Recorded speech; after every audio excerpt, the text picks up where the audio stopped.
I'm standing here near the Hamilton confectionery plant, where they make Maynard Swedish Fish and Sour Patch Kids. It sounds fun, but unfortunately it's one of the examples of more than 5,000 facilities across Canada that are registered by the National Pollutant Release Inventory to release criteria air contaminants. What does that mean? Criteria air contaminants include 7 different pollutants: oxides of nitrogen, sulfur dioxide, carbon monoxide, volatile organic compounds, and 3 different types of particulate matter. This facility reported that in 2019, it released 2.5 tons of these critical criteria air contaminants into the air.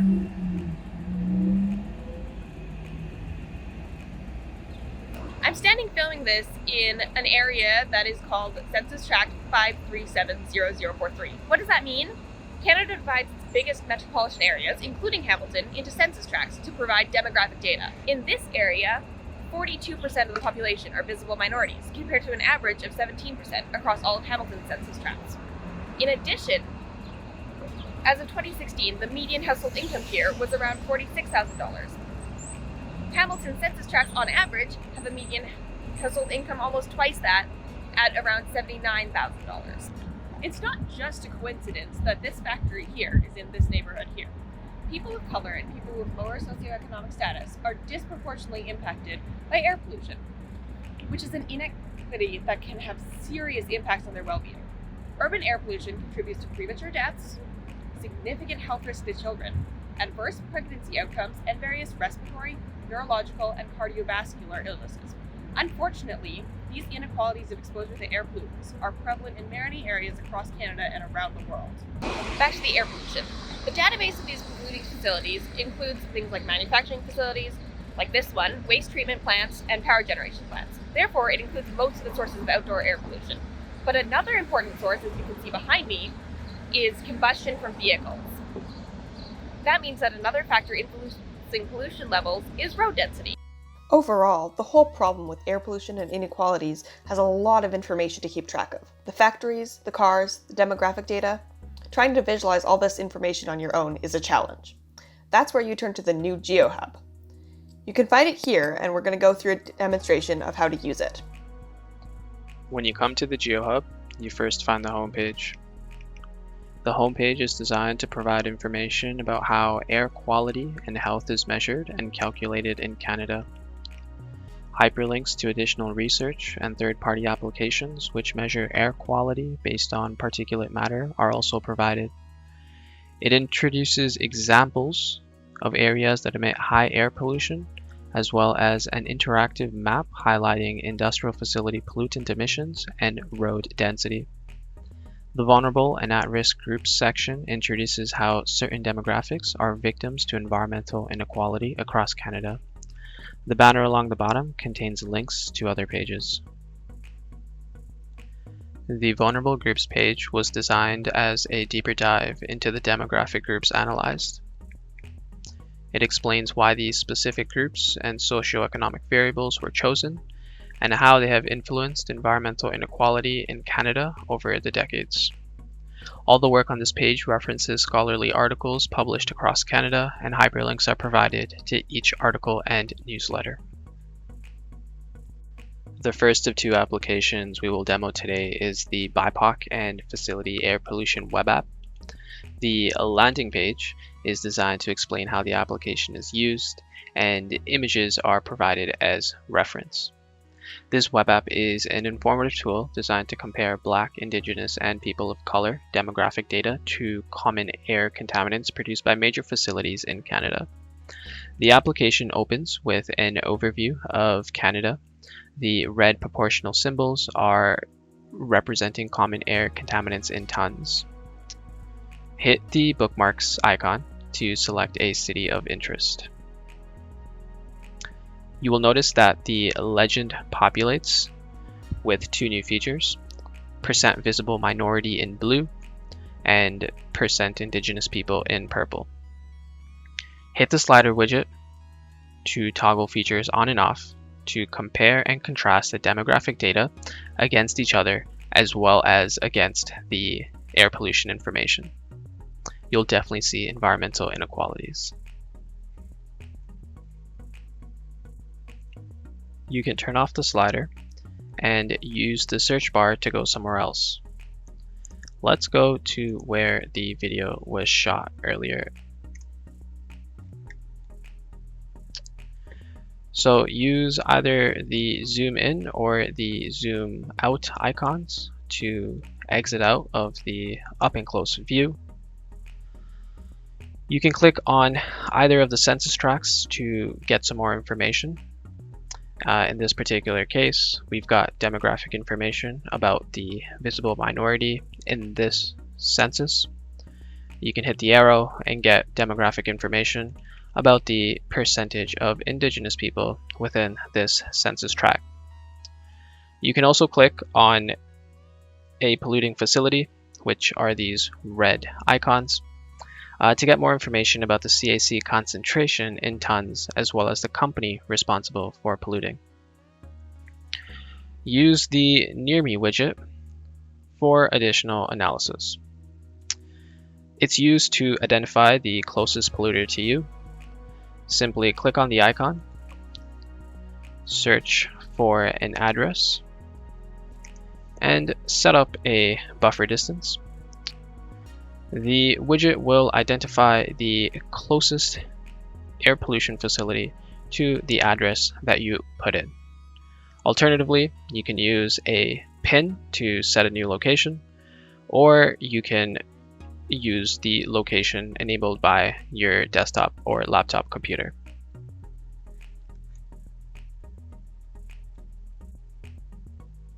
Using the bookmarks again, we can go to another city in Canada. The query widget is designed for further analysis. Either use the queries already made or develop your own query to identify specific demographic groups of interest within the window. For example, here we will click on the percent of visible minorities greater than 50% within all census tracts. What the results will do is highlight in yellow the census tracts where the visible minority percentage is greater than 50%. Similar information in the query results can be found in the pop-up of the census tract. Along with this, we can also save the content to ArcGIS Online and export as a CSV file. The query widget is a useful way to look at specific information within the demographic data and compare it to neighboring census tracts, as well as the location and amount of CAC pollution. The second application we will demo today is the BIPOC and Motor Vehicle Air Emissions web app. Similarly, a landing page is shown to explain the legends of each map. When viewing visible minorities, a dark purple represents areas with high pollution and a high percent of visible minorities within that census tract. When viewing indigenous populations, a dark brown represents areas with high air pollution and a high percent of indigenous peoples within that census tract. So similar to the previous application, a bookmarks widget is provided to zoom to a city of interest.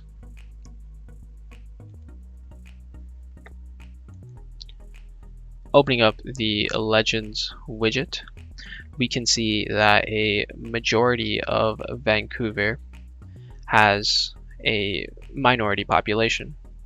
Now, that minority population experiences high pollution because of this dark purple here. Now, moving away from Vancouver, we can go to a different city.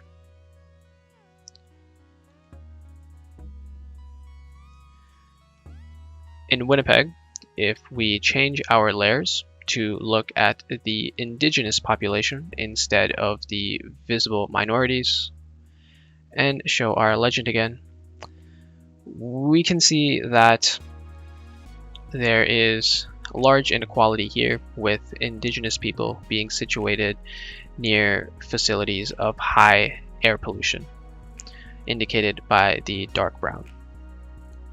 Now, like the last app, we also have a query widget, and along with the query widget, we have a share widget that you can use to share any findings or trends that you see within the data on social media sites, via email, and embed this in other applications. The second set of web applications developed analyze income, employment, and their relation to air pollution. Identical to the previous application, landing pages are provided that explain how each app works. Similar to the previous web apps, we start off with a page of Canada that includes the CAC concentration in tons. Identical widgets are provided. We can use the bookmark widget to zoom into a city of interest. Our legend widget will populate with the total household median income in blue and the unemployment rate in purple. Again, as before, we can use our mouse to click on a census tract to get economic information, both related to the total median household income of this census tract, as well as the unemployment rate. Similar to before, we can click on any of the proportional symbols to get some more information about the CAC pollutants. Identical widgets are set up in this application, and the summaries are similar as well.